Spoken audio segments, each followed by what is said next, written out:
E aí, meus caros amigos jogadores de cartinha, hoje você já pode pôr aí sua louça pra lavar, ou sei lá, varrer o quintal, arrumar o quarto enquanto me escuta, né? Vamos começar nosso podcastzinho. Vou falar hoje sobre a minha análise e as primeiras impressões que eu tive sobre a expansão dos Impérios Ascendentes. Então, hoje a gente vai falar sobre 9 decks que eu usei ou encontrei, tá? Durante aquela experimentada que eu dei nas últimas aí 24 horas, né? Deve ter, quando você estiver vendo isso aqui, deve estar dando umas 24 horas de expansão, mas daqui que eu tô gravando deve ter um pouco menos, deve ter umas 18, 20 horas aí, sei lá. Bom, joguei bastante, né, nesses últimos dias. Deve ter dado, sei lá, de gameplay umas 8 horas. Encontrei bastante coisa, testei muita coisa, tá? Mas então, antes da gente começar, né, dá aí uma ajudinha pra gente. Se inscreve no canal, deixa um like se você gosta muito do nosso conteúdo aqui. Cogite dá um realzinho no Pix aqui pra me ajudar a pagar a conta de internet. A chave se encontra na descrição do vídeo, beleza? Então, vamos começar a falar dos decks. O primeiro deck que eu quero falar pra vocês é do Lucian e do Azir. Eu já tinha cantado essa pedra aqui, falei que os dois têm uma sinergia muito grande, porque eles são curvados, e aparentemente uma Shell que vinha ali com o Azir possibilitaria de invocar vários soldados de uma vez só, né? Aí casou que o próprio Azir ainda, né, chegou invocando mais soldados, e por esses soldados serem efêmeros, acaba alimentando o Lucian de uma maneira muito rápida, e o Lucian é um campeão muito poderoso quando upa. Quando ele é meia bomba, assim, né, no level 1, porque o level 2 dele é muito forte. Talvez seja até uma proposta, assim, dar uma equilibrada no Lucian, né, porque é complicado um campeão dessa forma, né, tipo, onde o payoff dele é muito grande. Bom, esse deck que eu achei dele, eu achei que... Eu já sabia que ele ia funcionar, só pela proposta que já tinha apresentado lá pra gente. Era bem óbvio que o Lucian conseguia abusar. Ele se apresentou um dos decks mais rápidos dessas novas coleções. Eu não sei, eu não testei ainda como ele se comporta com relação aos outros metas. Tá todo mundo testando Shurima, que não sei o que, mas aqui alguns dias Shurima vai diminuir um pouco, né? Todo esse pique que ele tem. E vai aparecer outros decks, né? Então outros decks que estavam fortes antes vão continuar forte. Esses possivelmente possam até tomar nerfs, né? E pode ser que apareçam coisas novas porque o meta tá permitindo, tá? Então tem que dar das devidas considerações desse deck aqui. Eu joguei um pouco com ele. Eu não joguei tanto porque eu falei, beleza, funciona. Tá, eu joguei uma partida ali ou outra, vi que ele era rápido, vi que ele tinha alguns defeitos, né? Ele tem algumas matches assim que é bem difícil, assim, às vezes você dá umas contornadas, mas ele tem um dano bem explosivo. Eu entro mais em detalhe talvez se eu for fazer um guia ou for comentar melhor disso aqui, tá? E vale lembrar que eu acho que eu não falei isso no início, que tudo que eu tô falando nesse vídeo aqui é opinativo, tá? Eu não tô trazendo embasamento mais científico pra cá, porque nem as próprias plataformas ali de trackers estão disponibilizando ainda pra gente estatística. Então eu não tenho como falar com base numa visão estatística, tá? Tô falando assim com base só no que eu vivenciei e que o pessoal mais próximo de mim ali vem comentando. Coisa importante, os dois monumentos ali que acompanham nesse deck, né? Que é a Grande Praça e aquele Emperor's Deus, eu não lembro muito bem o nome dele em português, mas acho que deve ser Palanque do Imperador, um negócio assim. Não me recordo. Lembrar que assim eles têm uma certa redundância em competição de drop com os protagonistas do deck. Então tem que ver bem, fazer bem a conta, assim, sabe? Porque às vezes você vai acabar se atrasando porque fala assim, vou descer uma grande praça aqui não sei o que, só pra dar uns daninhos a mais. Às vezes pode acabar atrasando seu clock. Então, tipo, é uma competição de drop que incomoda, tá? Não é uma coisa tão legal assim, não, né? Mas assim, se essas cartas custassem mais, elas seriam inviáveis, se custassem menos, seriam roubadas, né? Então, tipo, só dá uma calculada assim, putz, será que é melhor descer o Lucian ou é melhor descer a Grande Praça, né? Tipo, o que é melhor eu descer aqui?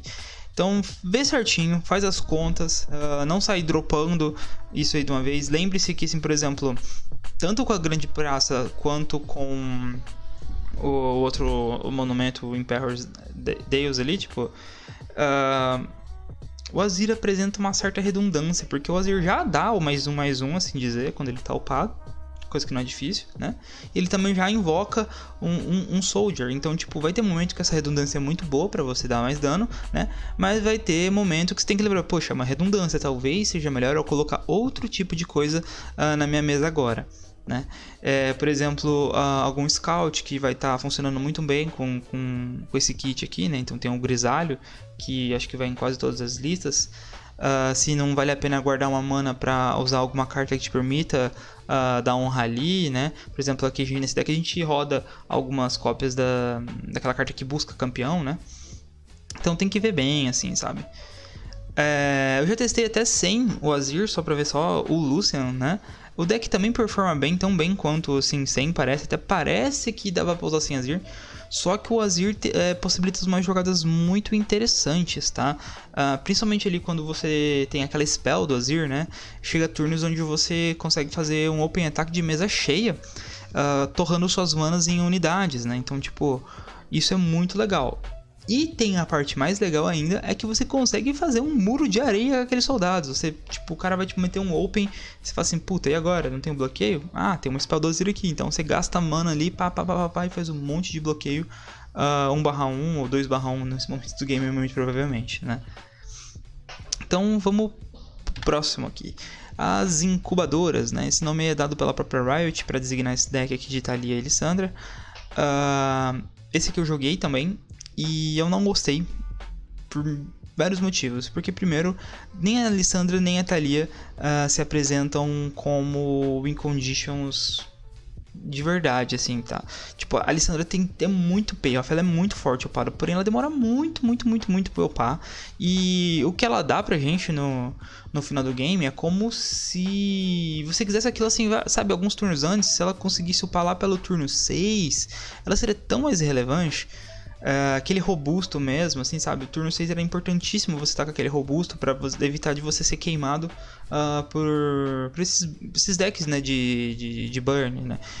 Que não só de burn, né? Mas deck agros que normalmente te batem primeiro, depois eles finalizam com burns, né? Então ela veio muito tarde, eu não consegui me defender efetivamente desse tipo de deck com a Lissandra.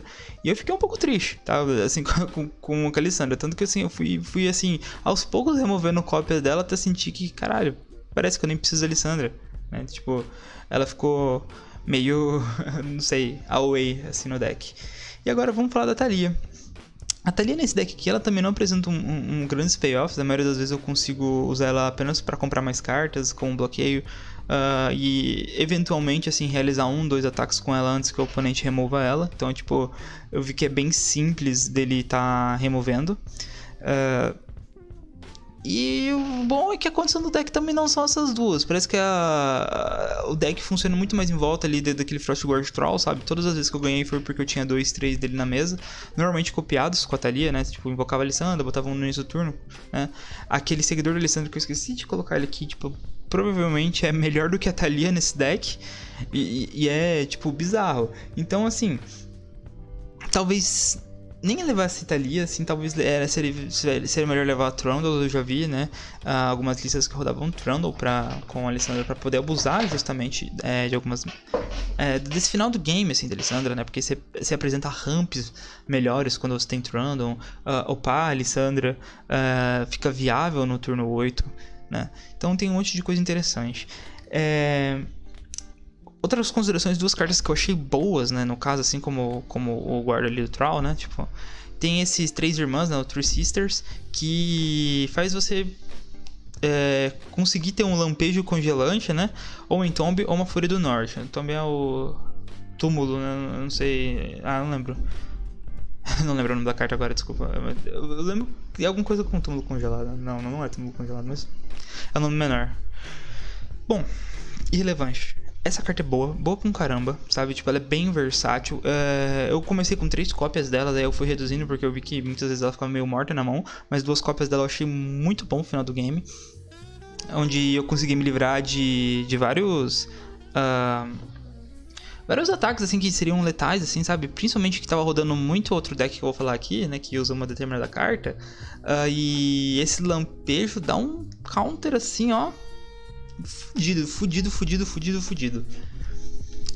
E, bom, Tem mais nada pra falar dessa cartinha não. Tipo assim, ela é bem boa, bem versátil, eu gostei de usar ela, né? Então pode ser que até Ashe dê umas suspiradas porque tem mais Frostbite no game, tá? Agora aquele Ancient Rogueless, né? Tipo, o povo tá chamando de Zonias agora. Eu adorei a carta é maravilhosa, ela protege muito bem, só que é extremamente difícil você fazer o combo das 3 Thalias. Tipo, eu passei, sem brincadeira, tipo, horas, de 2 a 3 horas ontem tentando fazer esse combo, e mais 1 hora hoje tentando fazer esse combo. O combo não acontece, é muito fácil do seu oponente interagir com ele, de acabar encerrando seu combo. E ele não casa muito bem nesse deck aqui, porque ele acaba sendo um combo muito longo, porque você tem que ter a Thalia no turno já. Você tem que ter uma Thalia já na mesa, uma Thalia na mão, você tem que ter um monumento pelo menos e os Zonias. E aí você vai gastar 7 manas pra fazer 3 Thalias e você não vai conseguir bater naquele turno, então só...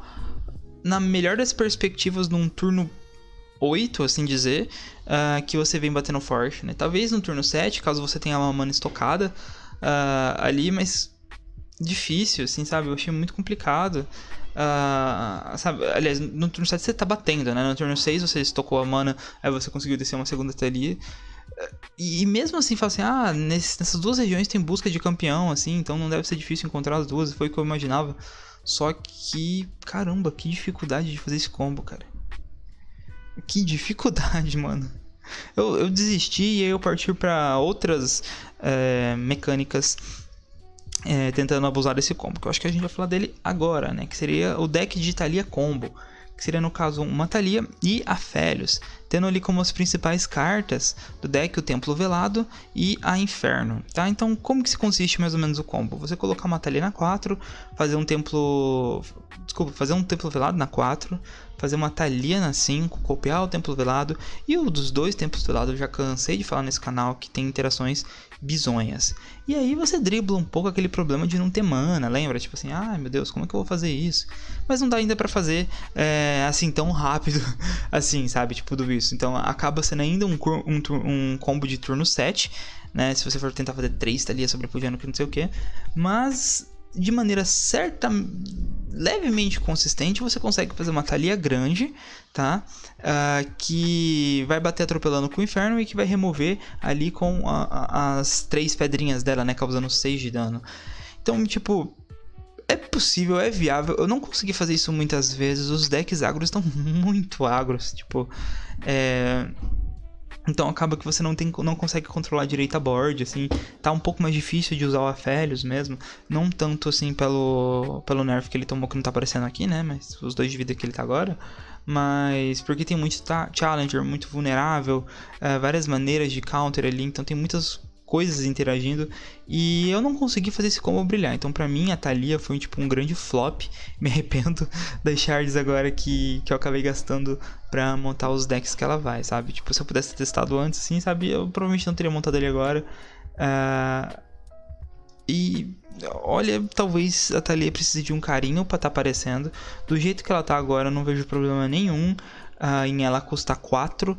Desde que, por exemplo, a única interação forte dela ali é realmente forte, é com o Templo Velado. Talvez aí você possa nerfar um pouco o Templo Velado para que a Thalia pudesse ganhar um pouco mais de força, sabe? Tipo, talvez seja por isso que ela veio um pouquinho abaixo, assim. Eu sei que parece muito, muito fácil de fazer esse combo da Thalia. Alguém já deve ter combado contra você, assim, talvez. Só que, cara, de verdade, eu joguei muito com Thalias, assim, tipo... o pessoal mais próximo ele viu o quanto eu relatei assim minhas frustrações de não ter conseguido combar com a Thalia, assim, e eu joguei de várias posturas. Eu joguei assim numa postura completamente reativa e combando quando dava, então na maioria das vezes eu acabava ganhando de, por exemplo, nesse combo mais simples, né, de uma Thalia sobrepujando. Só que esse combo das 3 Thalias muito complexo, cara, muito, muito difícil de tá acontecendo, tá? Mas olha, talvez se o agro der uma desacelerada ali com o tempo, assim, tal, talvez esse deck venha a ganhar alguma vida. O maior problema é que atualmente os agros estão parecendo se abusar muito de open attack, né? E infelizmente Targon protege bem as unidades, ganha bastante vida, né, relativamente, mas ele não se protege muito bem de ataque. Então se o cara tá batendo muito ali, você acaba morrendo mesmo, principalmente na open, é difícil. tá? E a Thalia até corrige esses open attack lá em Freyord, onde você tem limpeza de mesas mais consistentes. Então, assim, né, complexo. Enquanto um segura mais o jogo, parece que os campeões não fazem diferença nenhuma. Né, tipo Thalia e Lissandra, né, naquele deck. Sinto que se tirar os campeões, o deck continua praticamente com a mesma velocidade, praticamente com a mesma força, sabe? Talvez reduza um pouquinho. E eu fiquei triste de não conseguir fazer funcionar. Mas pode ser que listas mais eficientes de Thalia apareçam daqui pra frente, tá? Então, tipo, é muito cedo ainda. Acho que ninguém tá vendo tão bem as possibilidades. Então vamos continuar, vamos falar dos próximos decks aqui, né? A da Kindred Mid-Range, que utiliza a Kindred e o Nasus como campeões. E a principal forma de vitória tá entre utilizar limpeza de board com a Kindred, porque tipo, isso é óbvio. E pra mim ela veio como, assim, talvez o campeão mais forte dessa expansão. Eu já comento mais sobre ela, talvez eu faça até um vídeo explicando mais. Então não vou queimar a pauta aqui porque eu achei ela tão forte, né? E tem o Nasus também, que esse assim eu achei bem fraquinho, assim, eu acho que 1 ou 2 cópias dele é o suficiente, né? Então ele ali tá só pra fazer um Atrocity com bastante dano. Ele ainda funciona pior do que o Enduri nesse aspecto, então eu tipo... não duvido nada voltar o Enduri normal e só utilizar a Kindred aqui. Até porque as cartas que estão mais brilhando nesse deck aqui são da própria Ilha das Sombras, né? Então... talvez trocar de região não seja tão difícil, sabe? Vale lembrar ali do Ravenous Butcher, né? E do Crusade Keeper, que eles são muito fortes nesse deck. Assim, é muito fácil abrir ali com, sabe, 8 de dano no turno 1, principalmente agora contra esses decks. Cara, quando eu tava de Thalia, assim, era quase impossível, porque parecia que todas as vezes que eu jogava contra esse deck, o cara me abria ali fazia algum bichinho barrão com Last Brief ali, depois mandava esse Cursed Keeper, e em cima os Ravenous Butcher, o cara ficava sem mão, beleza, mas tava com a board gigantesca e eu só com os monumentos ali que tava me dando draw, ou então fazendo com que eu... esqueci o nome desse Predict, né, previsão lá. Então eu achei isso aqui muito forte. A Kindred é extremamente difícil de utilizar, ela te obriga a fazer umas plays assim, forçadas. E acho que a coisa mais difícil desse deck é que você fica sendo pressionado na mesa, tanto por ataque de criatura grande ou por efeito de carta, sabe? Então, tipo, eu senti que é um deck muito opressor. E provavelmente esse aqui parece até algum momento o seu deck mais forte que eu vi. Ele não, com certeza, ele não é tão explosivo quanto o deck do Lucian e do Azir. Decks do Azir e companhia, né? Porque tem vários decks de Azir. Aquele deck do Azir parece que ele crita, né? Chega um momento que ele bota tanto dano na mesa que fala assim, caralho, turno 4 tô morrendo. Só que eu achei esse deck aqui mais equilibrado, assim. É um mid-range, pra ser mais equilibrado mesmo, né, nesse quesito. E tipo, quando eu estava jogando de Lucian e Azir, eu senti extrema dificuldade de passar por esse deck aqui, tá? Mas muita mesmo. Porque era muito comum eu só ter campeão, assim, só o Lucian e o Azir na mesa, e o cara descer uma crítica e falar assim, beleza, perdi. Se eu blocar essa Kindred eu perco os dois, e se eu não blocar a Kindred eu perco vida, mas ele vai acabar me punindo de qualquer forma, porque esse Ravenous Butcher ele acaba servindo pra isso também, né? No início do jogo ele acaba servindo como um certo clock, né, botando pressão na mesa, e lá pro final do jogo é 0 mana com uma Kindred e faça o seu inimigo desesperadamente tentar de braço a Kindred. Eu achei esse deck aqui extremamente difícil de lidar.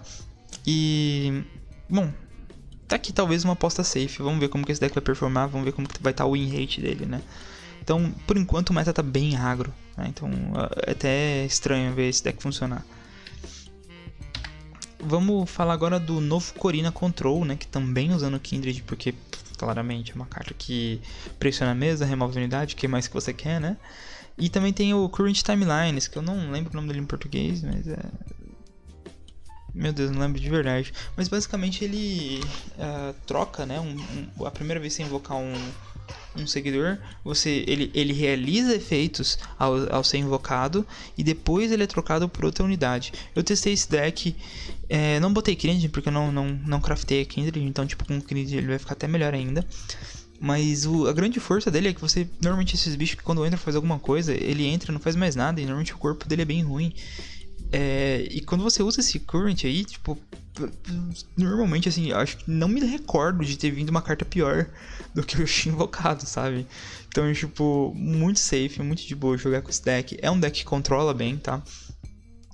Ele tem recuperação de vida, ele tem acesso a Go Hard, tem acesso a Lamento Fulminante. Então, o Lamento Fulminante é uma carta essencial para estar jogando ali contra o Azir, né?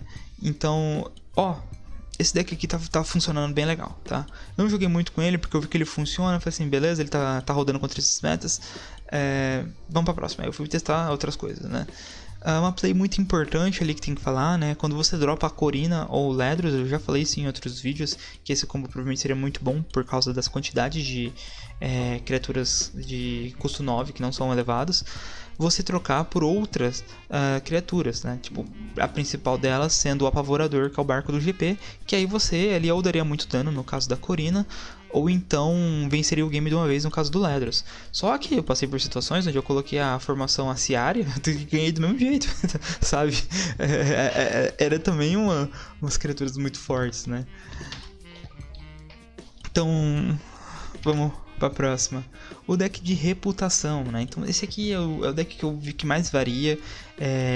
Já vi decks mais focados em reputação e outros mais focados em utilizar do valor individual das cartas. Vou dar um grande destaque ali para duas cartinhas, que uma delas não é LeBlanc. A LeBlanc eu achei ainda meio merda, assim. Entretanto, uma LeBlanc na 3 te faz trocar mal, dependendo do deck que você tá. Então eu já te garanto, se você tá jogando de Shuri, mas tá jogando de Targon, cara, que dificuldade de tirar valor daquilo ali, sabe? Porque, embora a maioria dos decks ali de Targon, você fala assim, mas Shurima é cheio de coisa que reduz ataque. Sim, tem bastante mesmo. Só que uma delas é Focus, a outra funciona melhor pro ataque. Cara, não achei tão simples assim de não tomar os 5 de dano. Em Freyord é bem simples, tá? Mas assim, em Shurima não achei tanto, né? A Sivir eu achei ela excepcional. Eu joguei 2 vezes contra ela, 2 vezes ela me deu dor de cabeça. Ela é realmente assim, facilmente 2/1, então tipo, qualquer deck tira valor dela. E ela upa muito mais fácil do que eu imaginava. Tipo, tava jogando coisa desse deck e eu fui ver ele, beleza, turno 4 eu já tava ali com 25 de dano. Eu falei, ele vai upar em 2 turnos, fudeu. A outra carta que eu ia dizer pra vocês que eu achei muito boa, também não é a Ashe, embora eu tenha visto variações mesclando todas essas cartas aqui, né? Eu achei muito interessante a Sejuani, que ela consegue, né, dar umas procadas muito safe com essa reputação. Eu gostei bastante da mistura da Sivir com Sejuani. Então pode ser um dos decks que desponte mais ali, porque são unidades muito boas por si só, elas têm bastante valor individual, né? Vamos passar, né, pro próximo. O deck de Ascendentes, esse aqui eu acho que foi um dos que eu mais joguei. E também, quando eu estava de Azir e Lucian, foi um dos que eu mais ganhei também, né? Você vê que o Nasus não teve espaço nesse deck, porque ele é o mais difícil de upar. E você normalmente quer ali só upar dois mesmo, né? Assim, você quer upar o Azir e o Renekton, que são mais de boas. E passar a jogar com o deck do Imperador. Já aconteceu de uparem contra mim 2 vezes e é um saco ver tanta animação, porque é a animação do level 1, do 1 pro 2, dos 2 ascendentes, aí depois vai a animação do disco, depois a animação do 3. Nossa, você passa 1 minuto e meio assistindo a animação. A Riot vai ter que consertar isso aí. Eu acho que tem que... Já deu de animação, eu já não gostava dessa cinemática, sabe?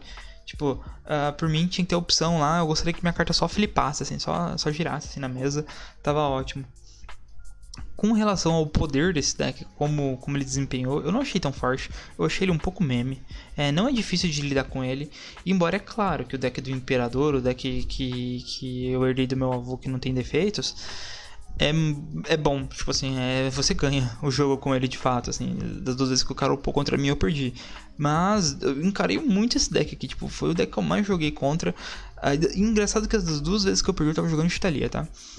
Mas eu achei ele relativamente lento e relativamente abusável, sabe? Tipo, qualquer deck parece que tá passando por cima dele e você só fica na expectativa ali de jogar. É muito ruim esse negócio que você perde seu drop 1, porque como tá rolando aí uns decks mais agros, turnos tá tomando 4 de dano, você acaba ficando pra trás ali quase que o game todo. Eu não gostei muito, gente. Sim, de verdade. Vamos pro próximo aqui. Esse aqui eu encontrei bem pouco também, mas deve encontrei uma surra, cara. Meu Deus do céu. Esse Jarvan quarto aí com o Renekton, os desafiadores. Eu esqueci de pôr o nome deles aqui no slide, mas tudo bem, né? Com relação a ele também é um deck assim, abusando muito de valor individual das cartas, né? Chega, puxa, bate, bate, puxa, bate. E vai removendo, as cartas vão crescendo, crescendo. E eu vou dar 2 destaques ali para 2 cartas que eu achei que seriam uma bosta, né? Aquele Penitent Squire ali, o Honored Lord. Porque eu pensei, cara, são 2 cartas que não fazem porra nenhuma e só precisam de outras cartas para fazer funcionar. Só que eu percebi que a shell desse deck é tão boa, tanto de combate trick como de formas de fazerem você escolher os seus melhores ataques, que eu comecei a achar eles bons assim, de verdade, assim, né? Um faz o resto do deck funcionar e o outro tira bastante valor, né? Quando você não tem um drop maior, tá? Então, tipo, eu gostei bastante do deck e esse Jarvan é chato. Meu Deus do céu, né? Porque, por exemplo, ele pega ali o inimigo mais forte, né? Mas ele não pega o inimigo mais forte que você já pegou, ele pega o outro. Então, tipo, às vezes cara, é bizonha, só bizonha. Tipo, esse deck faz trocas muito boas, cheio de combate trick. Então, se você estiver jogando contra ele, espere que se você for reagir, né, ele vai reagir de novo. Então, eu acho uma força muito grande desse deck nesse ponto, né? Então, ele sempre tem counterplay pro que você vai fazer, porque a própria shell do deck, o próprio jeito que ele funciona, já garante, já te força a ter que gastar coisa, né? Tipo, pra não tomar umas trocas tão desfavoráveis. Então eu percebi que é um deck que te põe em xeque muito fácil, né? Vamos pro último deck, eu acho, que é o deck da Fiora, né? Do Mono Fiora com Shurima. Esse deck aqui foi o que eu mais ganhei, é o que eu tô jogando atualmente. Provavelmente eu vou entrar na ranqueada com ele, mas eu vou esperar um pouco meta ainda, assim, sabe? Por que esse deck tá forte? Porque tem muito Azir, tá? Então, quando o meta tá muito voltado para essas criaturinhas pequenas, a Fiora vai sempre despontar. Por quê? Porque você precisa gastar menos coisas para fazer com que seu oponente reaja contra você de maneira efetiva. E também você evita com que seu oponente faça muitos ataques assim levianos. Então, por exemplo, contra o Azir, o cara fica meio assim de atacar, porque, porra, beleza, ele vai blocar um soldado, vai perder 1 de vida, eu vou estacar a Fiora. E aí entraram umas cartinhas que, meu amigo, esse Kicksend aí, tipo, você tira -4 do oponente e ainda tira as keywords dele, achei muito forte. Porque, beleza, Demacia já tinha ganhado ferramentas para lidar contra elusivos. Então, contra a Fiora você conseguia, né, utilizar ali a visão aguçada e fazer ela bloquear um elusivo. E normalmente o elusivo bate pouco, então ela ia sair viva muito safe, né? Só que o Quicksand eu achei ele até mais eficiente, assim, sabe? Então, porque ele, tipo, ignora qualquer keyword. Então você tira robusto de coisa chata, assim, sabe? Então, eu achei sensacional, tá? Aquele Hit of Negation, Hit da Negação, é uma carta muito boa, bem situacional. Comecei com 3 cópias e baixei para 2, porque eu não senti que tava performando bem ter tantas cópias assim. Normalmente eu usava uma por jogo ou nenhuma, então 2 eu acho que é essencial. Esse daqui compra bastante, não tem problema, tá? Temos ali o Sifão. Essa eu achei muito forte. Eu tirei todas aquelas cartas. Eu tinha colocado assim, sabe? Aquela que da barreira é de ouro, não sei, tipo, que da barreira e manda-se da Rally, ou Rally mesmo. Eu percebi que não precisa, sabe? Tipo, é melhor o Sifão, porque você pega mate e a Fiora ainda cresce, né? E temos ali as zonas, né? O Ancient Hourglass. Eu achei ele, acho que é Hourglass, não sei, Ancient Hourglass. Eu achei ele o melhor. Nossa, que carta maravilhosa pra Fiora. Porque como a Fiora fica exatamente igual, ela não perde os stacks, ela não perde nada. Então muitas vezes o cara quer te dar um out, vai te fazer alguma coisa, você fala, beleza, eu tiro minha Fiora, ela volta no turno que vem do mesmo jeito que ela saiu. E eu vi, tipo, muita gente cometendo muitos misplays, né? Tipo, por exemplo, contra a Fiora, as pessoas passam a não querer descer unidades para que você não ganhe, pensando em que você não vai bater. Uma coisa que eu falo pra vocês, esse deck tem, acho que 12 cartas de dar strike. E tem bastante draw, bastante predict. Então, cara, manda. Se o cara não tá descendo unidade, manda ali standalone e começa a bater, velho. Aqueles monumentos que gera aquele 2-2, né? Aquela outra menina que dá predict que é 2-3 também. bota eles tudo na mesa e bate, sabe? Eu já percebi que tem essa postura de game, e eu já ganhei várias vezes também no dano, assim, sabe? Aí quando o cara começa a ficar com 12 de vida ali, assim, ele fala assim, nossa, tô começando a descer uns pau, vou descer um bloqueador ou outro. Então nesse momento é bom você ter esses outros bichinhos aí pra poder passar uns danos, né? E eu acho que é isso que eu tinha pra falar pra vocês, tá? Muito obrigado por ter assistido. Esse vídeo vai ser mais simplesão, é uma primeira impressão, não é bem uma análise de fato, então desculpa pelo clickbait talvez.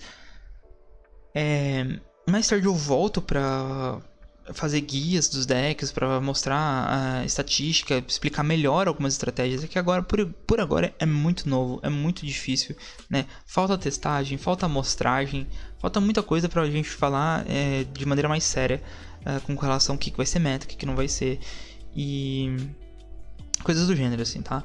Então é isso que eu tinha pra falar pra vocês. Último palavrinha, aquela de sempre. Gostou, mano? Manda um realzinho aí no Pix, a chave tá na descrição. Só pra ajudar a pagar a conta de internet. E meus amigos, eu fui e eu volto amanhã. Tchau!